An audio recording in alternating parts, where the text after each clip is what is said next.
नमस्कार बंधू भगिनींनो, सनातन सत्य या आपणा सर्वांच्या आवडीच्या व विश्वसनीय चॅनलमध्ये आपणा सर्व श्रद्धाळू भक्तांचे, ईश्वराच्या लाडक्यांचे व निंदकांचे देखील मनपूर्वक स्वागत।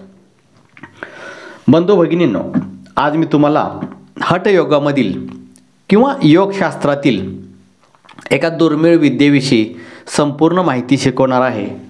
आणि ही विद्या, हा योगातील प्रकार इतका फलदायी आहे की तो प्रकार जो करेल त्याला त्याचा अनुभव नक्कीच येईल।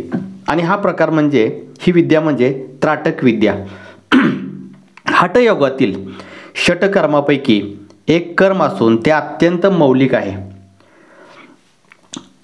हठप्रदीपिका तसेच घेरंड संहिता या दोन्ही ग्रंथांमध्ये त्राटकाची व्याख्या पुढील प्रमाणे केलेली आहे।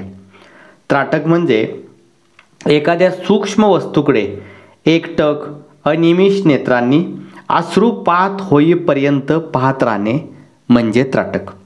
आता त्राटकाचे अनेक प्रकार आहेत। नासिका त्राटक, भ्रूमध्य त्राटक, दक्षिण जत्रू त्राटक, वाम जत्रू त्राटक, उभय जत्रू त्राटक, ऊर्ध्वमुख त्राटक, अधोमुख त्राटक, ज्योती त्राटक, सूर्य त्राटक, बिंदू त्राटक। त्राटकाचे अनेक प्रकार आहेत। आता हे त्राटक कोणी करायचं? हे त्राटक ज्यांची दृष्टी योग्य आहे, ज्यांना दृष्टीचा काही त्रास नाही, असे सर्वजण हे त्राटक करू शकतात। या त्राटकाला खाणे पिणे, बसणे उठणे, मंत्र, विटाळ, सुतक असं काहीही लागत नाही। हे तुम्ही कधीही कुठेही केव्हाही करू शकता। आता ह्या त्राटकाचे लाभ काय असतात ते सांगतो।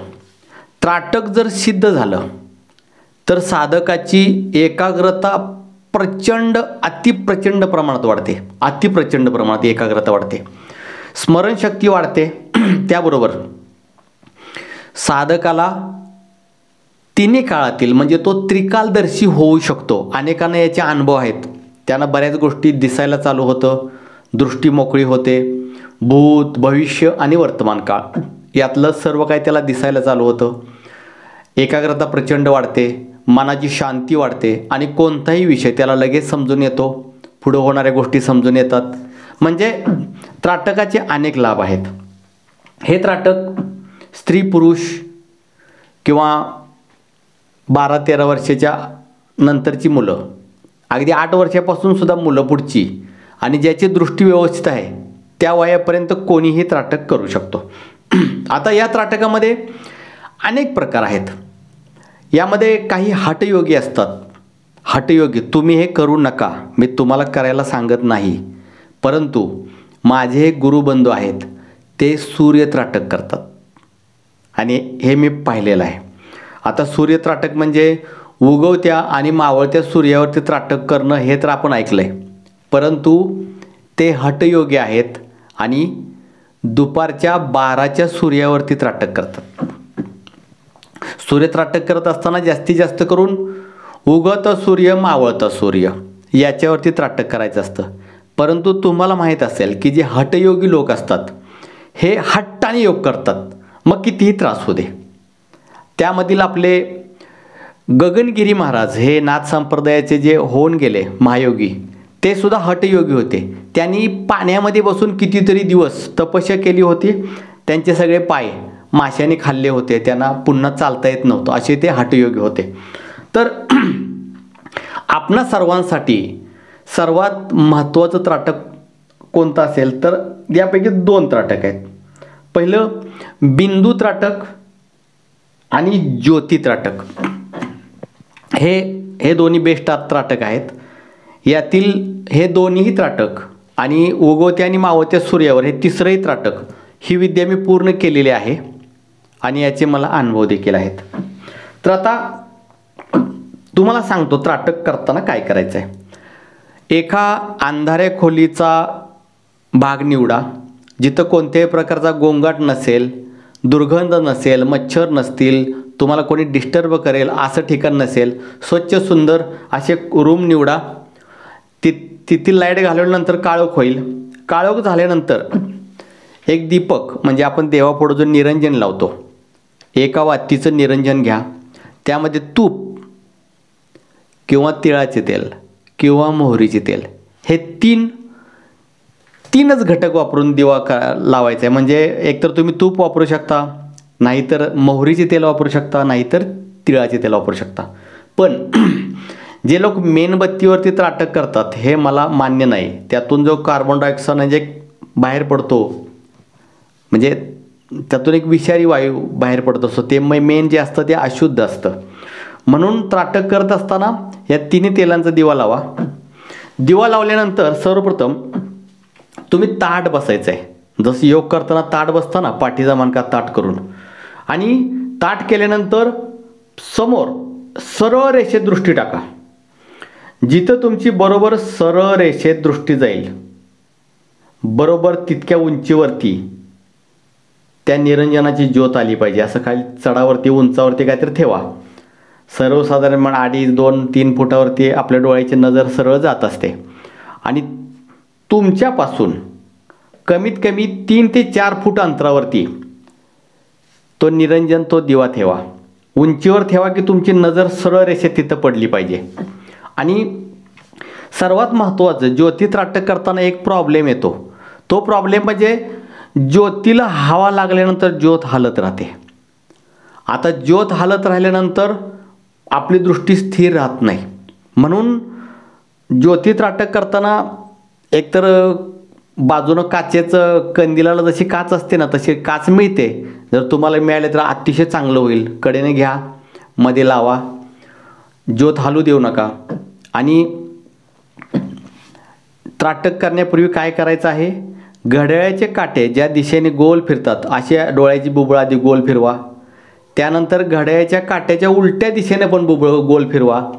आणि मग आता दृष्टी त्या ज्योतीवरती एकटक स्थिर करा. स्थिर केल्यानंतर अट ही आहे की पापणी हलवायची नाही, बुबुळ हलवायचं नाही, एकटक पाहत राहायचं आहे. तुम्हाला असा अनुभव येईल की थोड्या वेळात सगळ्या डोळ्यामध्ये उष्णता भरपूर तयार होईल आणि डोळ्यातून पाणी यायला लागेल आणि आपोआप पापण्या मिटल्या जातील. आता हा सुरुवातीचा अभ्यास आहे. पापण्या मिटल्यानंतर डोळ्यामध्ये प्रचंड उष्णता निर्माण झालेली असते. डोळे लगेच थंड पाण्यानं धुवायचे आहेत. थोड्या वेळ डोळ्यावरती थंड पाणी मारून घ्या आणि हे एक त्राटक पूर्ण झालं. आता बिंदू त्राटक कसं करायचं आहे की तुम्ही भिंतीच्या समोर, भिंतीकडं तोंड करून, किंवा तुम्ही काहीही पुढे घेऊ शकता असं लावायला उभं, सरळ ताट बसा. जिथं तुमची नजर पडते तिथं एक बिंदू किंवा कपाळ लावतो आपण ती टिकली घ्या, किंवा एखाद्या सफेद कागदावरती एक गोल वर्तुळ आखा आणि त्या वर्तुळाच्या बरोबरमध्ये एक छोटासा बिंदू आखा. आणि हा गोल वर्तुळ तुमच्या नजरेच्या बरोबर समोर लावा आणि त्या बिंदूवरती नजर स्थिर करा. या वेळेला देखील अंधाऱ्या खोलीत नाही जाऊ शकत तुम्ही, कारण बिंदू दिसला पाहिजे. फक्त डोळ्यावरती डायरेक्ट प्रकाश नाही आला पाहिजे. प्रकाशाच्या खोलीमध्येच तुम्हाला हे त्राटक करावं लागेल आणि तिथं तुम्ही एकटक पाहू शकता. आता त्राटक करत असताना सुरुवातीचे काही दिवस डोळ्यातून पाणी येईल, डोळे स्थिर होणार नाहीत, स्थिर बसू वाटणार नाही. पण तुम्ही जसा जसा त्याचं प्रॅक्टिस करत जाल तसं डोळे स्थिर होतील, डोळ्यातून पाणी येणार नाही, डोळे हलणार नाहीत. आणि हळूहळू जसा जसा वेळ वाढत जाईल तसं तुमचं त्राटक सिद्ध व्हायला सुरुवात होईल.